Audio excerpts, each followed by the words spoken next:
Muito bem, vamos agora completar o nosso primeiro módulo, tributos, estudando a parte 4, que diz respeito à última espécie tributária, que são as contribuições parafiscais ou especiais.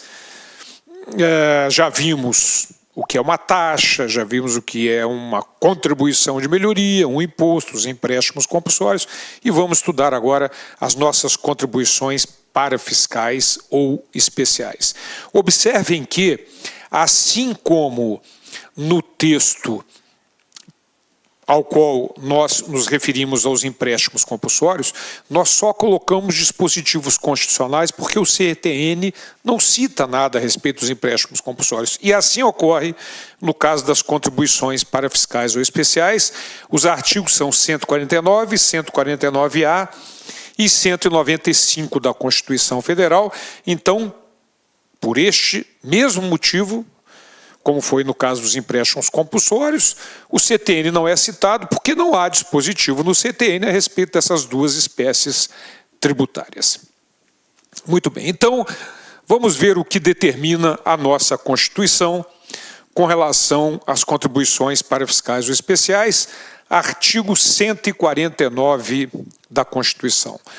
Compete exclusivamente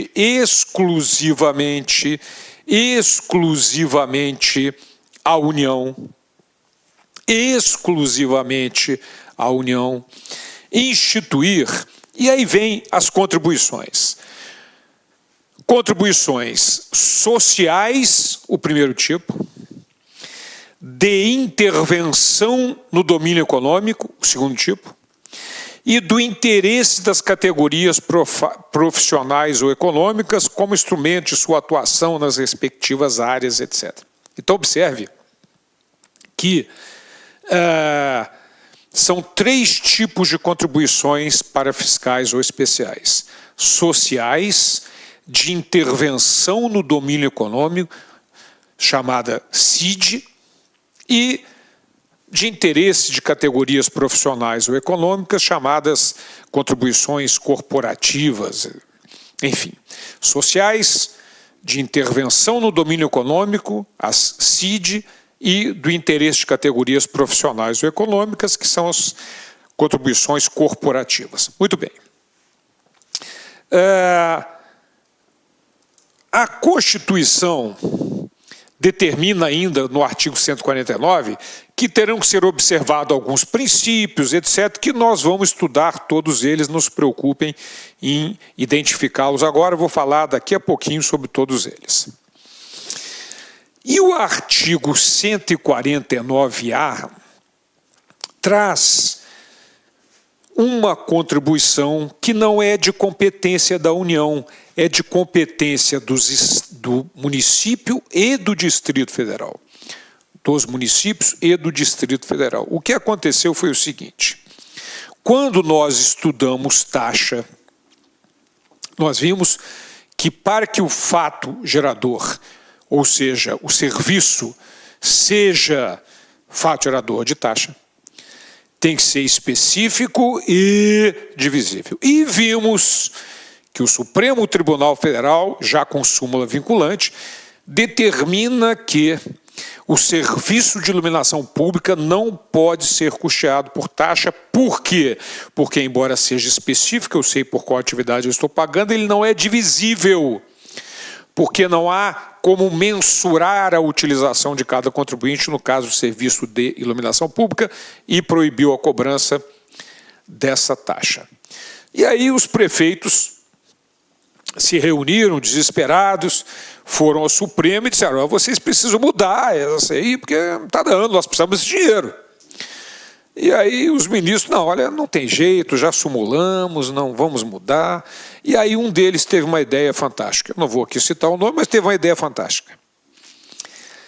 Por que vocês não mudam de nome o tributo? Chama de outra coisa qualquer, porque aí nós deixamos. E assim foi criado o artigo 149A da Constituição. Observe aqui: os municípios e o DF poderão instituir contribuição na forma das respectivas leis para o custeio do serviço de iluminação pública. E ainda determina que é facultada a cobrança da contribuição na fatura do consumo de energia elétrica. Então, hoje, quando você pega a conta de luz, que é uma tarifa, nós sabemos disso, porque você paga a concessionária, são duas relações jurídicas, poder público para com a concessionária e a concessionária para com o usuário. Nesse caso, normalmente vem cobrando a CIP, né, Contribuição para a Iluminação Pública, junto da conta de luz. É um valor que foi criado em substituição à taxa de iluminação pública julgada inconstitucional, porque o serviço era específico, mas não era divisível. Certo? Então foi criada a contribuição para o serviço de iluminação pública no artigo 149-A da Constituição. E aí os municípios e o DF, através das suas respectivas leis, instituíram essas suas respectivas contribuições, né, para o serviço de iluminação pública.